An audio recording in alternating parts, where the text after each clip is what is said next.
that voice.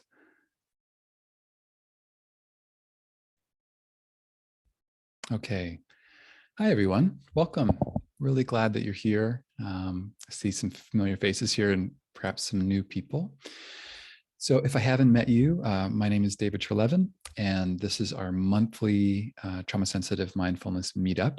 This got bumped from October to November, which we'll talk about. And this was also the first time in a while that we've been in this different time slot. And we know that there's some people in the community that are here from different parts of the world, different time zones, that usually these are held in the middle of the night for you. So if you haven't been able to come and you've been wanting to, welcome. I'm really glad that you're here. And we've been looking forward to kind of shifting up the time so that we can catch you as well. If you're new, if you haven't been to these sessions before, these are hour-long monthly calls where we're exploring just a particular topic around trauma-sensitive mindfulness. And, you know, for me, selfishly, it's a chance to get to meet people in the community and hear what you're thinking, what questions you're in. You know, we'll talk about a specific topic today, but then we'll also have half the call or a little bit less to just have dialogue. What questions are you in? Learnings that you're in your particular work or context. And I really enjoy these calls. So I'm happy you're here. We have Aaron and Bowie are here from Pro Bono ASL. They've been providing live sign interpretation. We're really glad they're here. Tyler will share something if you'd like to contribute to Pro Bono ASL. And let me just, we'll practice in a moment, but let me just share a headline here about what we'll talk about. So as you will have seen from the email or on social media, we're going to dive into the relationship today between mindfulness, social media, and trauma. And this, prepping for this, I mean, I went down so many rabbit holes in different directions, but in particular, I want to focus with you all on the way that mindfulness can really support the enhancement of attention regulation that becomes really important in the face of both trauma and social media. I'm not going to equate social media with trauma, but you know, the last couple of months as I've been thinking about this, there's some really important parallels that I found. And in particular, this was inspired by the leaked Facebook internal research that they had done that some of you might have seen. I think it was maybe 6 weeks ago now, about Facebook's finding that social media was negatively impacting users, and in particular, young and teenage girls who were being really negatively impacted. So I'm going to talk about that, relation to trauma, some research here, and basically just want to make an argument for the importance of mindfulness moving forward. I mean, especially given the social conditions that are happening around the amplification of technology and how this all ties into trauma. So my hope is it's useful, engaging. If you want to engage around that, great. Otherwise, we can just open up and talk about some different things. And I'm hoping this will tie into all of us doing the best work we can in this particular historical moment, because things are just changing so quick. Just a few quick notes about the session. So we're here for an hour. It's a mix of a bit of lecture up front. We'll do some practice, and then also we'll have this dialogue. This is intended primarily for people that are teaching mindfulness practices, programs, or offering interventions on some level. You might be a therapist, a coach, yoga teacher. This could also be for your own practice, and that's great. It's just more geared towards people that are offering mindfulness practices on some level. And finally, having your video on is encouraged, but it's not mandatory. It's just great to see you in the community if possible.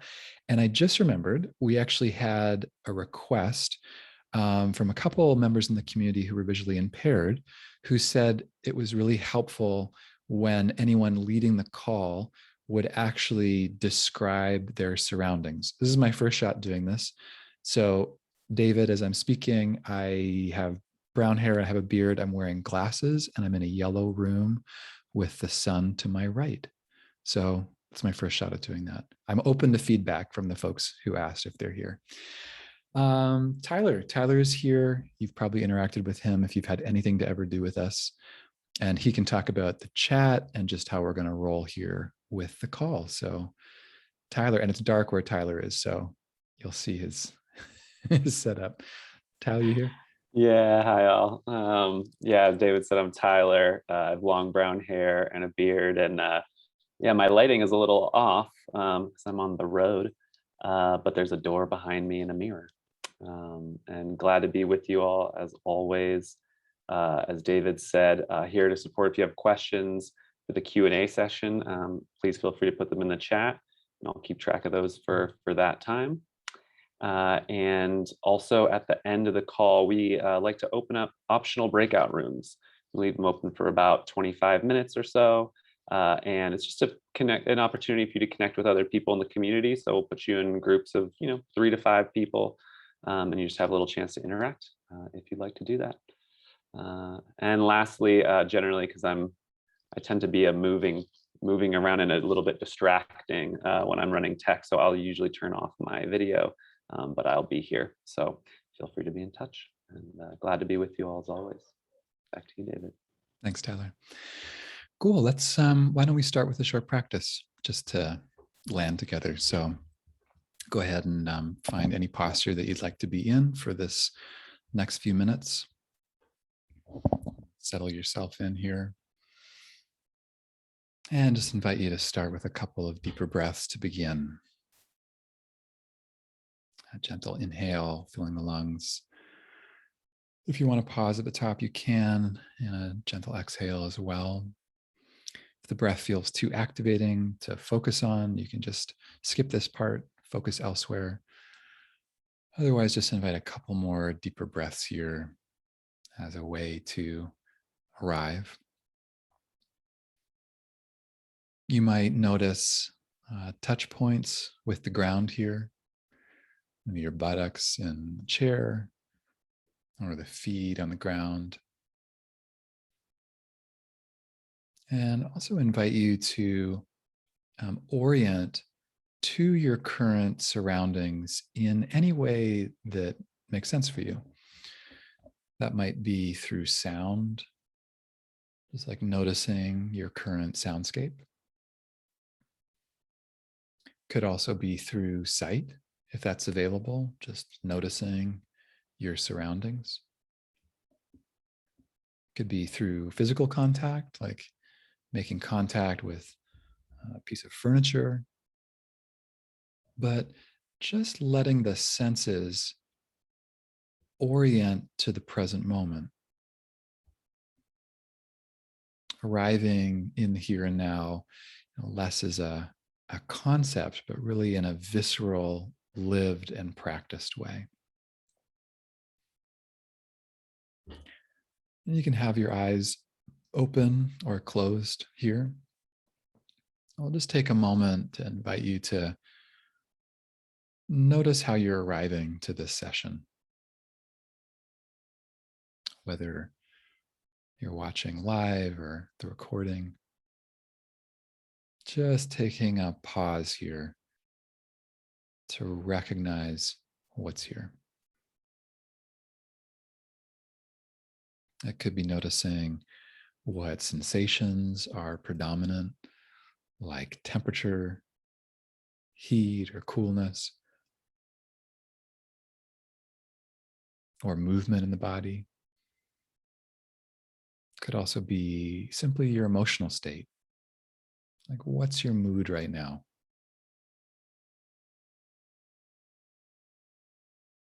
And also noticing the quality of thoughts that are here.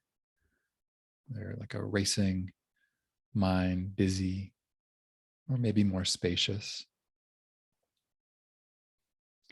And just seeing if you can make room for whatever you find here. There's some basic recognition of what's present, and then allowing that to be here. Not pushing anything away or pulling it too close. Some agreement with the here and now.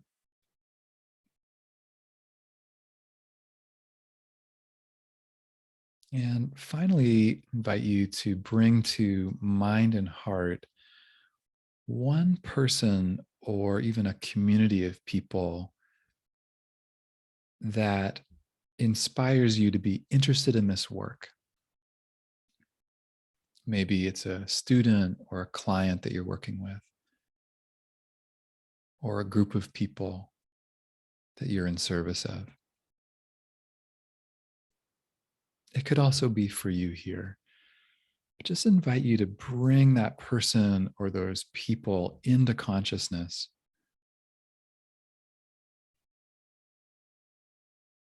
And recognizing the way that your time here in this work and practice is also in service of them,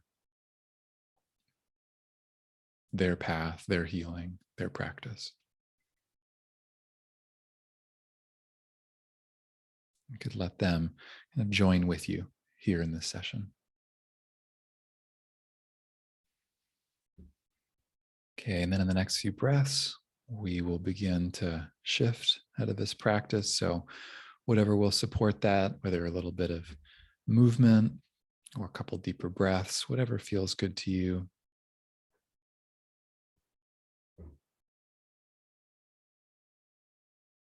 And then we'll come back together here in conversation.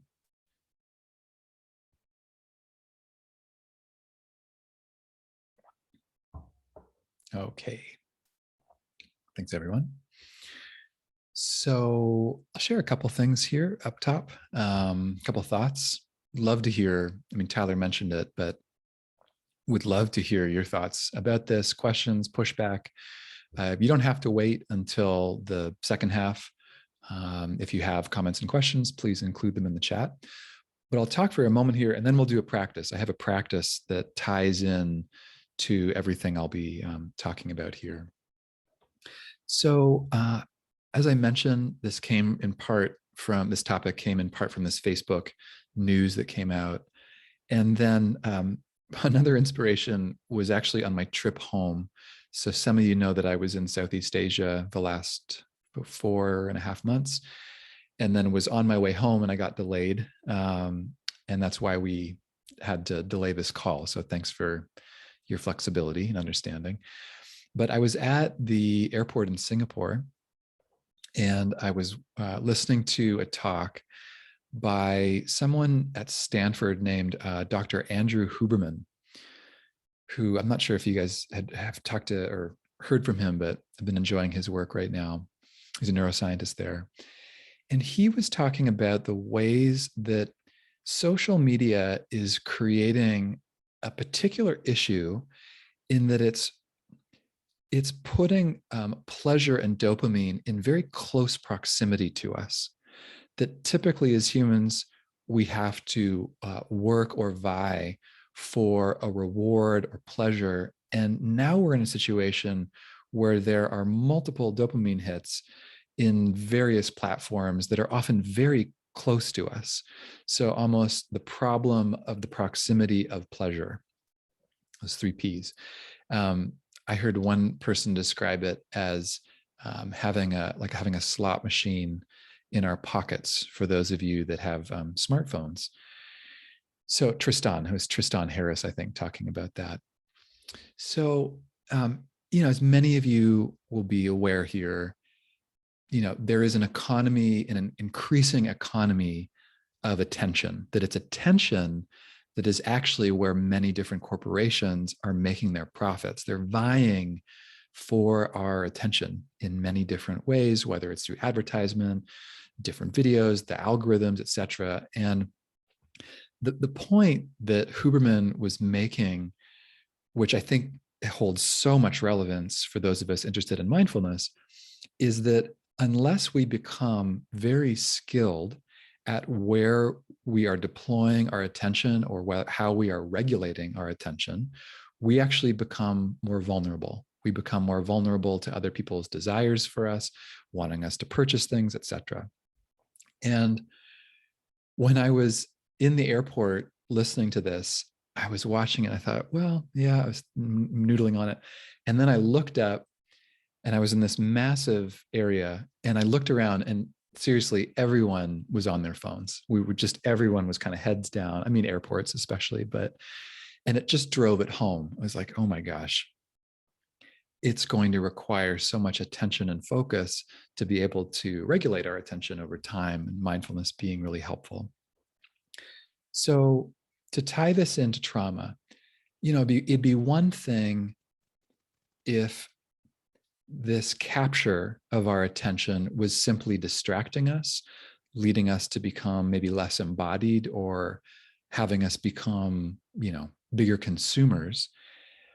And there is some emerging research here about the potentially negative impacts of social media, but in particular on young girls. And there are some psychologists, some US psychologists, Jonathan Haidt and Jean Twenge, they've been really interested in this topic. And I'm going to post actually an article here if you want to go a little bit deeper into what they've been looking at. But I think they both have kids. They're both very interested in this topic. Here comes the article if you want to check it out. And they have been compiling a lot of research about the impact of social media on adolescents, in particular during the pandemic. And what they found is that the suicide rate among adolescent girls is higher than it's ever been, quite marked. And, Haidt makes an especially strong case in podcasts I've heard him on of saying this isn't just an anomaly, this seems to be a trend. And they're really connecting dots here to the advent of social media. There's also, if you want to check out this article, they were discovering that the heavy use of social media for adolescent girls in particular is correlated more strongly with anxiety and depression than the use of heroin.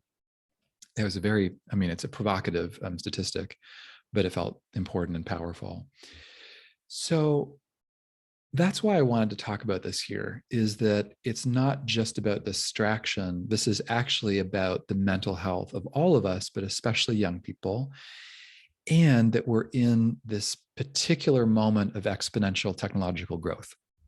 The last 4 months, I just totally kept nerding out on what the next 5 to 10 years may look like. And I'm not sure how many of you did you see Zuckerberg's Meta announcement for Facebook?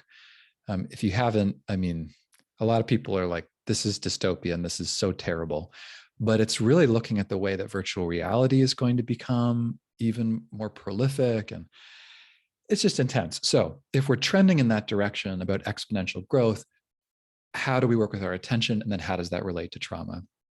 So let me talk then just for a moment about trauma-sensitive mindfulness, and then we'll move towards a practice that we can do with ourselves and also with others.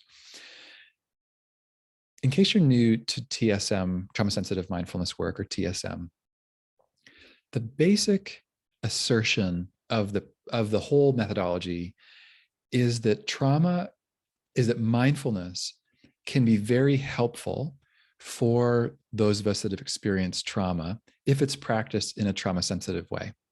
Meaning, if you're someone who has some training around how to tailor practice to the needs of traumatized people or communities, that it can be very effective. It can also create problems. And I'm not going to get into it here on this particular call, but there's a free webinar on my site that kind of goes into more detail if you don't know it and you want to go deeper. But that's the basic idea here. It can help, it can hinder. What do we need to know to make sure that we're in service of others? And, if we pull back from the whole body of work, not just my work around trauma-sensitive mindfulness, but other people in the space, attention is really at the center, that it's one of the most important competencies that we can develop or that we can offer other people, both generally for the population, but especially people that are struggling with trauma. So you could think about it like this. As you might know, trauma, it will, especially post-traumatic stress, it will create a lot of distraction. It can create disorganized cognitive processing. Our attention will be pulled to intrusive thoughts or memories or sensations. It's really hard to actually pay attention when we're experiencing post-traumatic stress. Parts of the brain, like the amygdala, are really firing off that there's danger and threat, so it becomes hard to actually concentrate. With a mindfulness practice or program, we are helping people to have a little bit more agency and regulation around their attention, and that can be massive. Can be a game changer for people who are struggling with trauma. And it doesn't mean, of course, that the intrusive thoughts or the flashbacks, that they'll go away, but that people could get a little bit of distance from them. Like, I had a client that I was working with where they were often met with a lot of flashbacks about a previous trauma. And with their mindfulness practice, they could get a little bit of distance, and they would know that they were actually experiencing a flashback when it was happening. I remember the first time where we were in session, and they said, "Oh, wow, I'm back there. And I'm aware that I'm having memories about that, as opposed to being just totally immersed in the flashback." So that's part of the idea here. So just a quick slide I want to show here. For those that have gone through our online training or read my book, you'll recognize this chart here. And this is a basic proposed model based on the neuroscience about what are the mechanisms of mindfulness as it relates to the mind and body. What is mindfulness doing? Why is it useful? And there's a great map here. There's just so much meta-analytic research around this that breaks down these three areas. But here's what it is: attention regulation, body awareness, and emotion regulation. That's the the three different kind of pods of research that is ultimately leading to enhanced self-regulation. And you could break that self-regulation down into those three pieces. So we're going to be focusing in particular today on attention regulation, but we could also talk about the importance, for example, of body awareness. Trauma survivors are often struggling with sensations, and being able to befriend sensations is really important. So attention, this is why it's huge. Okay, last thing I want to say, just to bring it all home here. Why would this matter with trauma and social media? The point here is that whether it's exposure to trauma or whether it's exposure to social media, our ability to purposely direct our attention is really important. I mean, I guess obviously on some level, but the greater our capacity for attention regulation, really our ability to be mindful, the more that we can do that, the more protected, I would argue, that we are from some of the trappings of both traumatic stress and social media. So let me just break down the two, and then we'll pause for a practice. With social media, I feel like this is probably more obvious. Social media companies vying for our attention. Research tells us that overt and kind of chronic exposure to social media can cause harm, particularly for young girls. And so if people have the competency to be able to wake up and direct their attention in different ways, that will protect them on some level from some of the trappings of social media. So attention matters there. It also matters a lot with traumatic stress. So, I mean, a lot of the training that we do around this work focuses on this.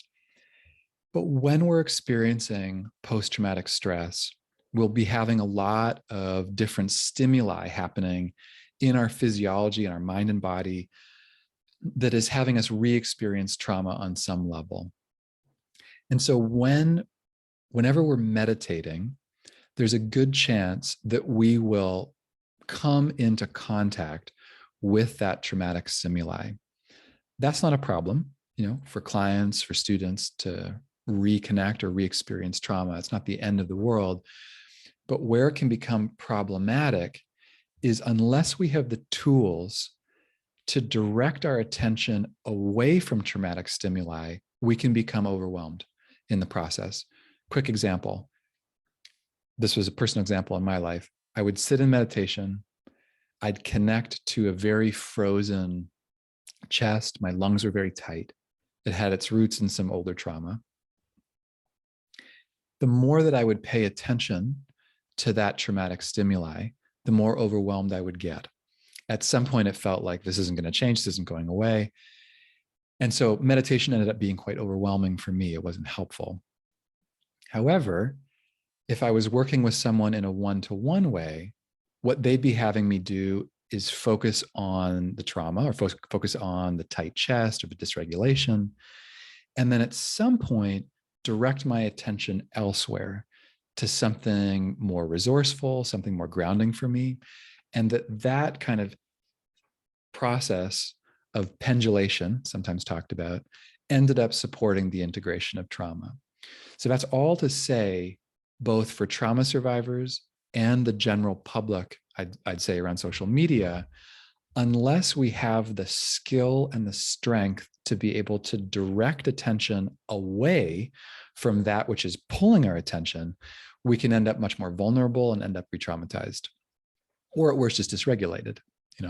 Re-traumatization might be on the far end of the spectrum, but we could become dysregulated. So that's the parallels that I wanted to draw between the two. Super important that we can actually be mindful, regulate our attention. And it seems like it's only going to become more and more important in the years to come. So that's what I wanted to share about social media. And I'd like to offer a practice for us here around this ability to direct our attention away from something stressful. In all my trauma training, the most difficult thing that we can ask someone to do is to direct attention away from something that's causing distress. So you might have had your own experiences around this. If you were in a lot of emotion or you were experiencing a sense of threat in the body, and then you just ask someone like, well, you're becoming overwhelmed. Let's just pay attention to something else. That moment of asking someone to kind of shift away or break free and get a bit of distance is really hard because they're like, this is threatening. Why would I pay attention to anything else? So this initial interruption of compulsive orientation to trauma is really big. It's really big that we can learn this. So I'd like to do a practice with you all about strengthening the muscle of pendulating, of being able to make this move away from something stressful and potentially dysregulating. So go ahead and find a posture. This is an optional practice, of course. I invite you to find a posture here that you'd like to be in. And before we begin, I'm going to be inviting you to work with something that is causing you some stress or perturbation right now. And I would invite you here to choose something on the lower end of the spectrum of intensity. So maybe don't choose like an 8 out of 10 in terms of pain and trauma. When we start with a 2 to a 4, it's actually just a lot easier for us. So with that said, I invite you to take a couple moments here, maybe a couple deeper breaths to just notice what's happening in the mind and body right now. Checking in.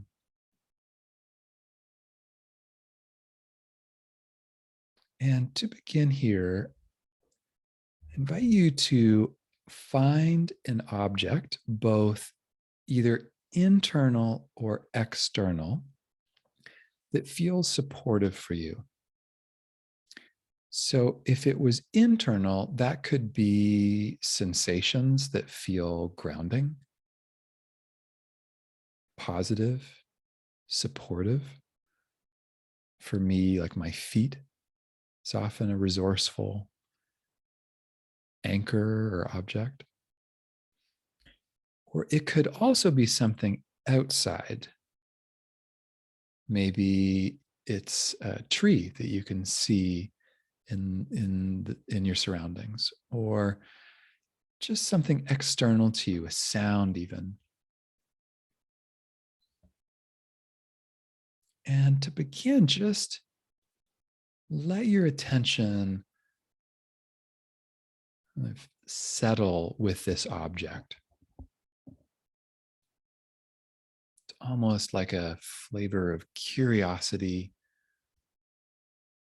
about this object, an interest, an engagement, and fundamentally just being mindful of this object, bringing your attention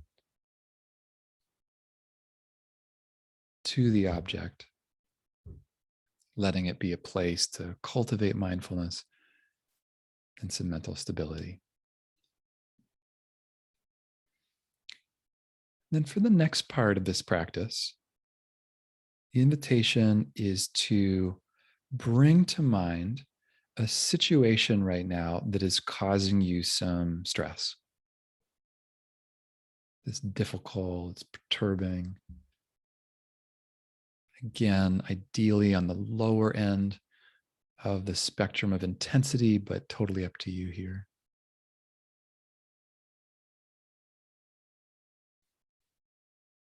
And then see if you can notice how that lives in your mind and body. Are there any sensations that connect with this experience? Or maybe there's an image or an emotion or a particular thought that connects to this stress. And just for the next few breaths, allow yourself to be mindful of this experience. See if you can kind of hook into the one object as it relates to this experience, a mood, sensation. Just bringing a quality of non-judgmental awareness to this experience.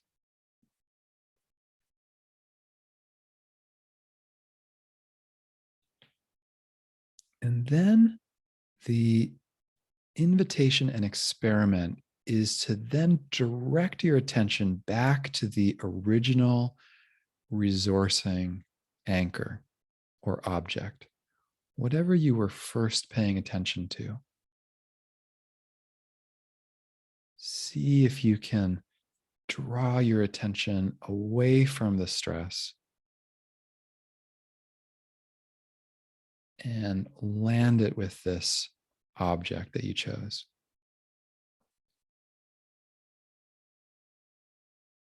And if you find yourself distracted or your attention pulled back to the content of the stress or the sensations, just keep coming back to this more supportive object.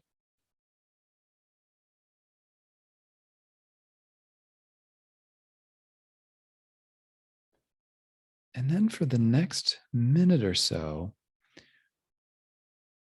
we'll be in a process of going back and forth between the two, almost like you're mixing water between two glasses. You can experiment here with your own rhythm, but see if you can do a pass or two between these two different objects.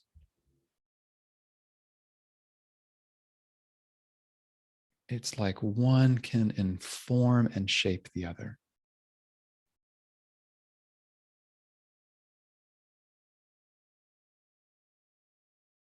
If at any point this feels dysregulating or unhelpful, you're welcome to shift. Otherwise, just noticing what happens in the mind and body as you move back and forth between the two.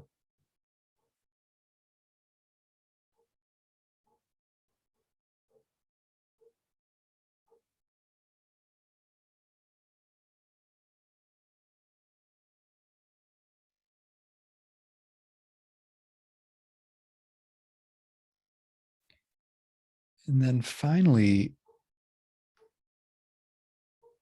I invite you to land or finish this practice connecting with the original, more supportive object.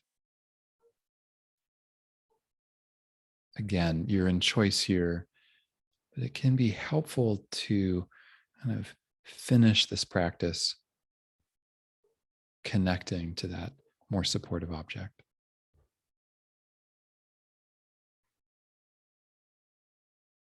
Taking another few breaths here.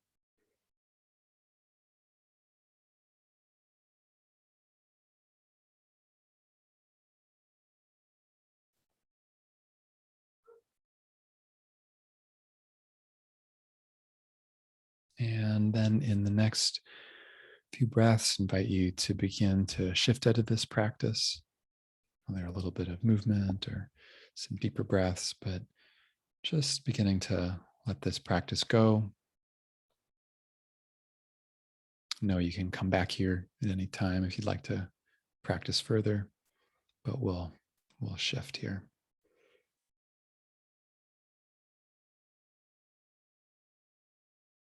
Okay. So that's a practice of alternating attention between a more stressful object of attention and one that's more supportive or resourcing. And helping people go back and forth between the two can be a really helpful practice. In somatic experiencing, which some of you will know from Dr. Peter Levine, really popular approach to trauma healing, this idea of a pendulation between two objects is a core principle inside of that work. So we can talk more about that if you like. But we're going to open it up here to all of you. Questions, comments, sharings, pushback, updates, whatever you'd like to share. And we'll see what you've got here. So, and I have not been watching the chat, so not sure if anything's come in yet. Yeah, thanks, David. I've had a couple of questions come in. One is from Bonnie Kauluk, if I pronounced your name right. Curious about the impact that music has when you bring it in with mindfulness. Are you open to coming on and asking your question, Bonnie? Hi, David. Hi, everyone. Yeah, I work as a music therapist, and or even a music psychotherapist, if you want to call me that. Sure. And so what I do is I integrate a lot of mindfulness practices with prescribed music programs. Cool. And so when I married the two together, I learned this protocol. It was developed by a woman by the name of Helen Bonney. And when she was working in Baltimore in a psychiatric facility. So she was looking at the prescriptive use of therapeutic music. And so she did some of the early LSD studies to shift people's, to alter their state. And a lot of her colleagues basically encouraged her to start looking at mindfulness or more relaxation practices. So she started doing that, and she was noticing that she was able to, slip people into a deeper altered state while they were listening to these prescriptive music programs, and then she would conduct psychotherapy while they were in an altered state. Oh, interesting. Okay. And she worked a lot with people that had PSTD, had complex grief, had a lot of mental health issues, depression, anxiety, things like that. And she saw a lot of benefit that a lot of these patients, including the staff at the facility, were getting by integrating and using this protocol. Yeah. So, so it was named after her, called the Bonney Method of Guided Imagery in Music. And so I have worked with a lot of people one-on-one. You can adapt it to working with it in a group as well. But yeah, it's pretty powerful and it's very transformative. And so my question, I guess, has to do with the diagram that you put up, Mm, David, talking about, body sensations and mindfulness. And, maybe I'm just curious about where that would, fit in the analysis of this type of a protocol, or bringing in music as an anchor in this case, great. or as a co-therapist in some I love cases, it. because there's a lot of possibility for projection Yeah. through and into the music itself. So I got a just quick question for you about it. Is it sounds like I'm not familiar with the work, but it sounds powerful. Are you? It it sounds like it's attempting to create a particular state in the way that LSD would create an altered state for people. It sounds like you're talking about it sounds like it has roots in hypnotherapy on some level. Is that so? I'm not sure where mindfulness, like, are the people being would a client or a group, or have they practiced mindfulness? Are they trying to actually cultivate mindfulness in the sessions, or is it more being taken to a place where you're able to do deep work? That's just my first kind of it's curiosity. more like transporting them definitely Yeah. to on an inner journey. But it's interesting though that many of the practices that are taught in mindfulness programs are very similar in some cases to what I use to induce altered state, which is very fascinating for me No to, doubt.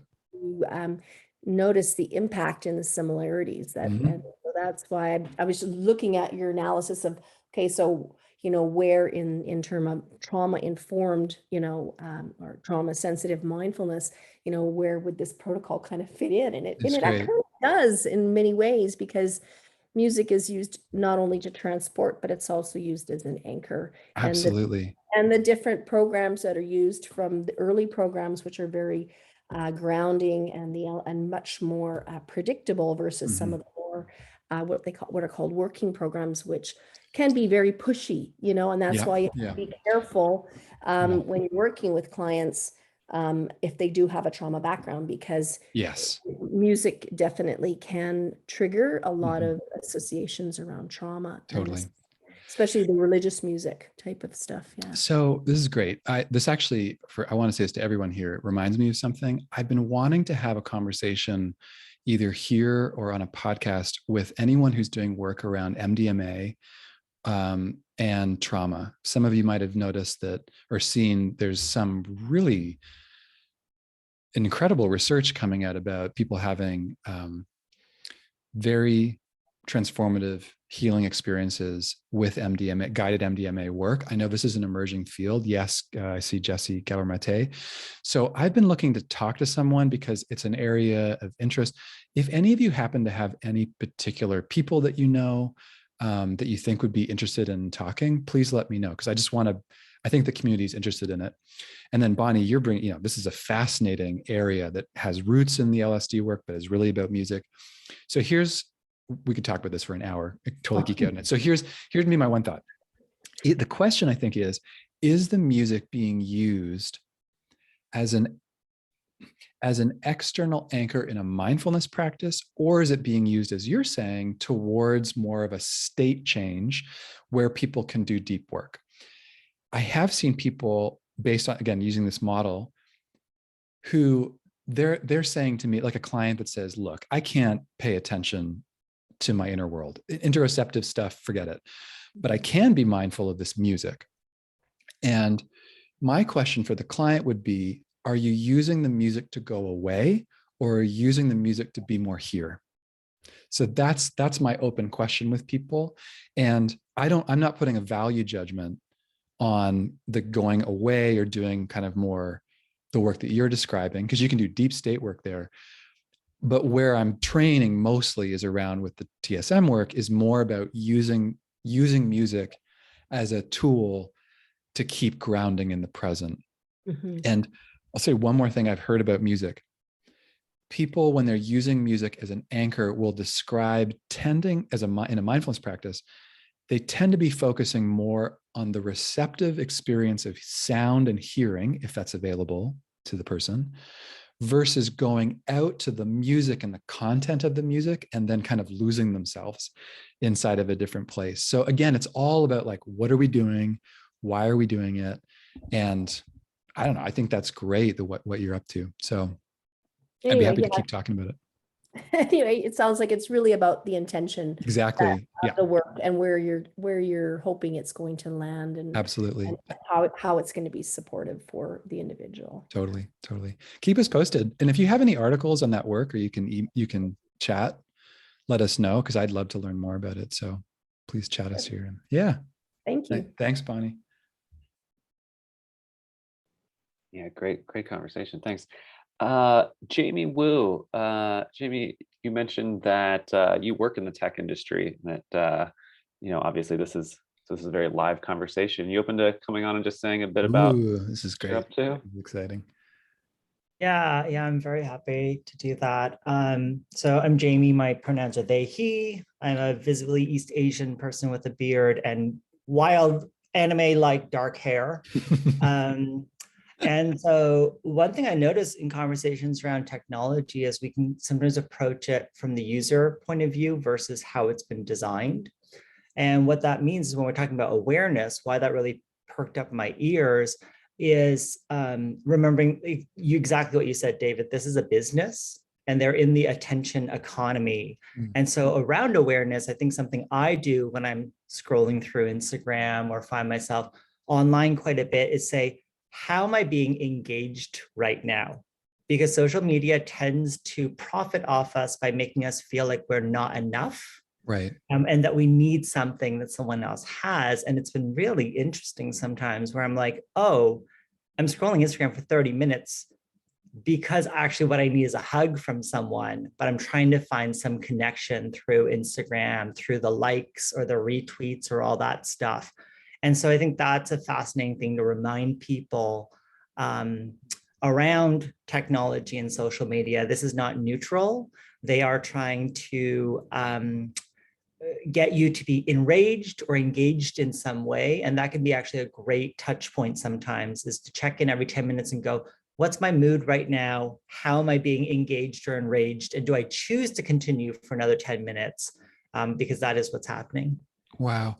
That makes a lot of sense around the incentives. Like the companies are just incentivized to create certain experiences. I never would have thought of the question about how am I being engaged with right now?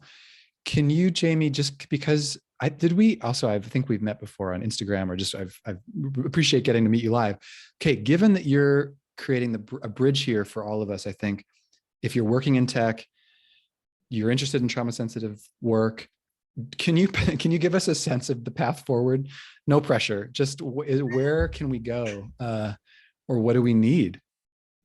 I mean, that's a huge question, and it really requires everyone's involvement in it, because I think the biggest thing that we have to realize is that we are the ones using this tool, and we can intentionally try to use these tools in a different way. So for example, I choose to turn off my number of likes, or I choose to turn off things that are meant to grip me into feeling like I'm not enough, or that I need more, or, oh, I'm an influencer now because I got X many of likes. Those are little hooks that are kind of put in there to try to further engagement. Yeah. And so I think for all of us, just being aware of it, why are we on the platform? And you're very apt. Yes, we had a conversation through Instagram. So it's a beautiful thing because we were able to interact that way. But I think if we approach it without a sense that this is a business, we don't pay for these services, which means that we are the product then. It's just that kind of I remember as a kid learning about something called, what was it? It was like media literacy. Realizing that the kids who were eating the cereals were paid to eat the cereal and they didn't love it. I always, as a kid, I was naive. I thought that they actually loved the cereal and I wanted to be like those kids. And once I learned they were paid, it changed my relationship. Yeah. And so I think we can do the same thing, where when we're on here and we get upset at someone because they have an opposing view, we have to take a breather and say, wait, why is this company showing me someone's opinion that might make me respond or react? And do I need to do this in this moment? Is this in service of me? That's great. That's so great. Thanks, Jamie. That's so helpful. What you were naming about the impacts or even secondary impacts of how does this leave me feeling about myself, that article that I linked was definitely, that's where they've been focused, especially around teens, is leaving them with a diminished sense of self, and then that creating secondary effects around suicidality and self-harm. And so, and just, gosh, I can't imagine growing up a teenager right now. It would have been so intense. And I love what you're saying about, it almost made me think of, is it Tristan Harris, about this race to the bottom of the brainstem? That's the idea. Like, and this is where I wanted to bring it here with all of you, is the trauma conversation. When we're talking about trauma, we're looking at the oldest parts of the brain.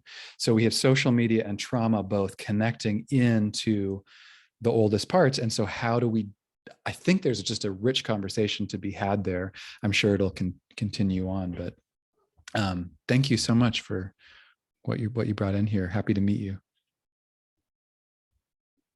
Same, thank you. Yeah, thanks, Jamie. You're getting a lot of appreciation in the chat too. Take that in.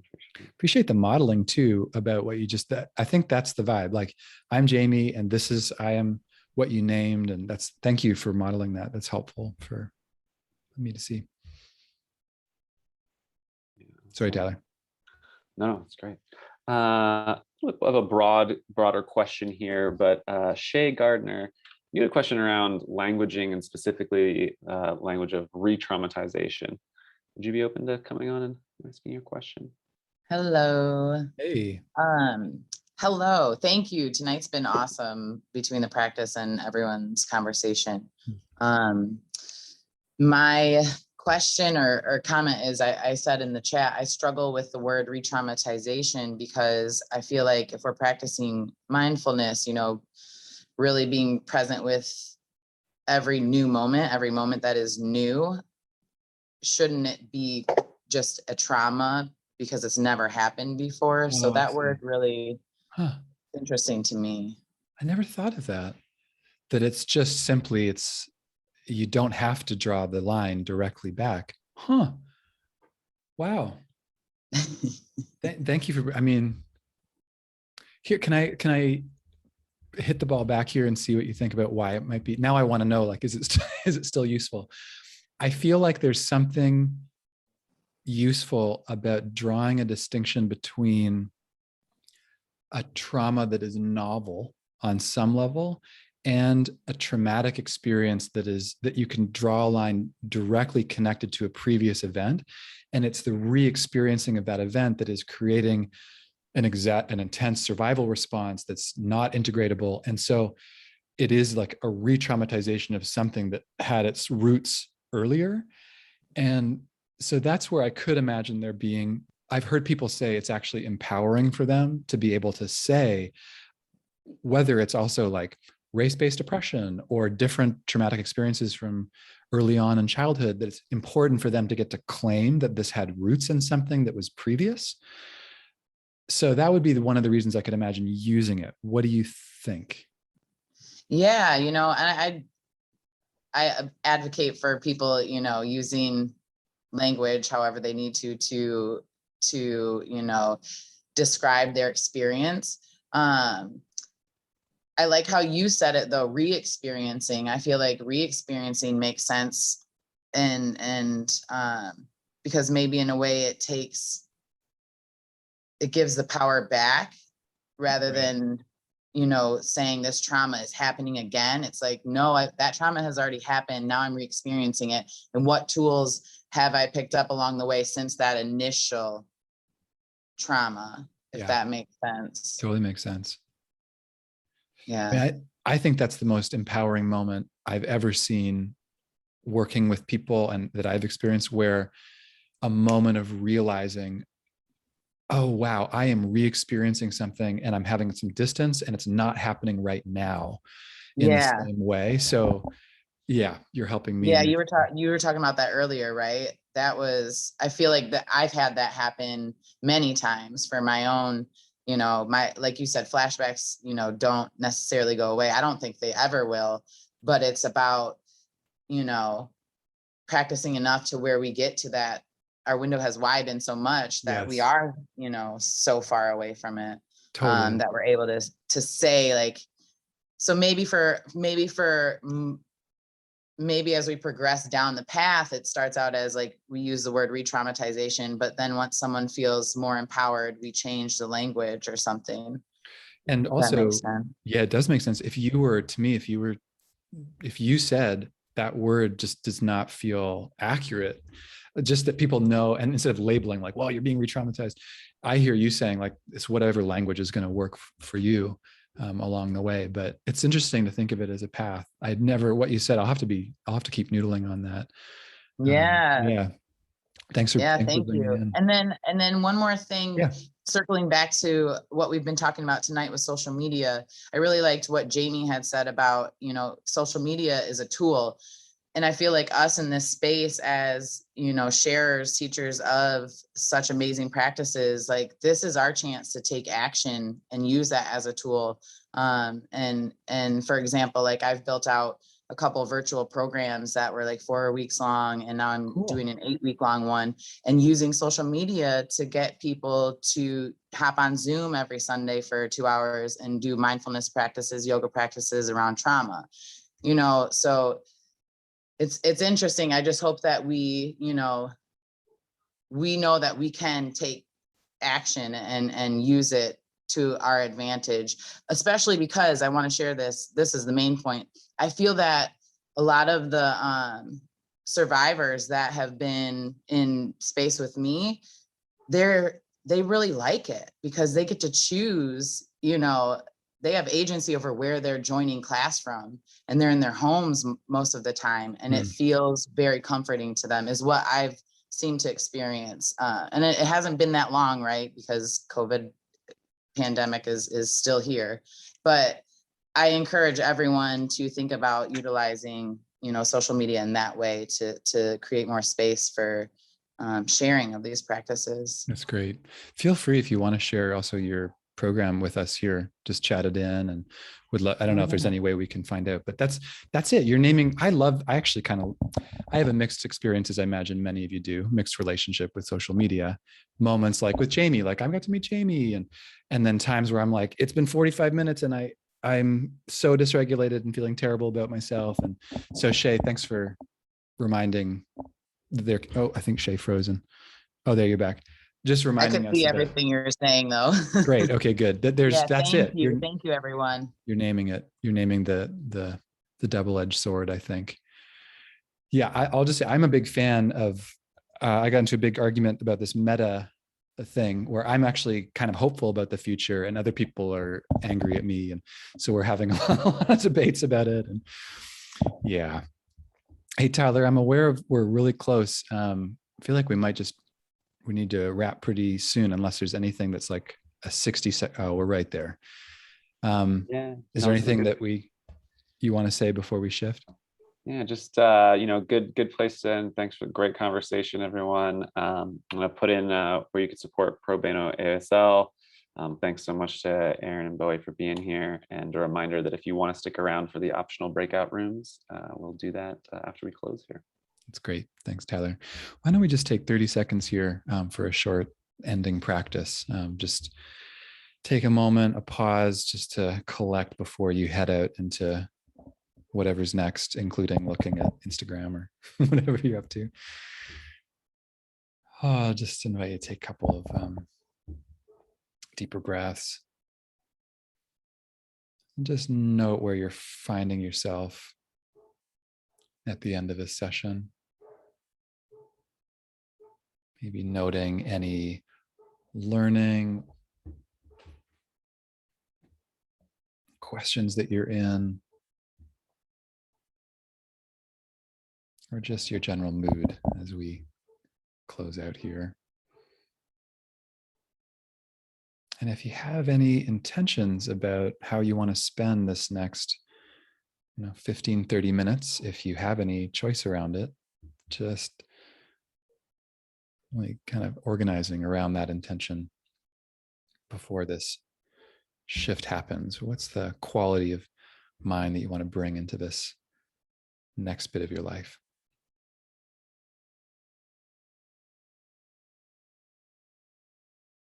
Okay, we can start to let that go, and we'll end here. Thanks again, everyone, and Tyler and Aaron and Bowie. And as Tyler said, we'll be doing some breakout rooms.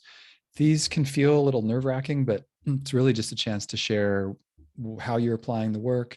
If you'd like to meet 2 or 3 other people who are interested in this work, people make some cool connections, and it's only for 10, 12 minutes. You just get to share a little bit. The rooms will be open for 15 or 20 minutes. And but otherwise, you can unmute yourself. Thanks, Hannah, for being here from New Zealand, and we will see you next time. But stick around if you want. Otherwise, you can unmute yourself and say goodbye. Take care, everybody. Bye. Thank you, everyone. Thank you. Great Have a great night. conversation. Bye, everybody. Great session. Muchas gracias. Adios. Adios. Thank you, David. Thanks, everyone.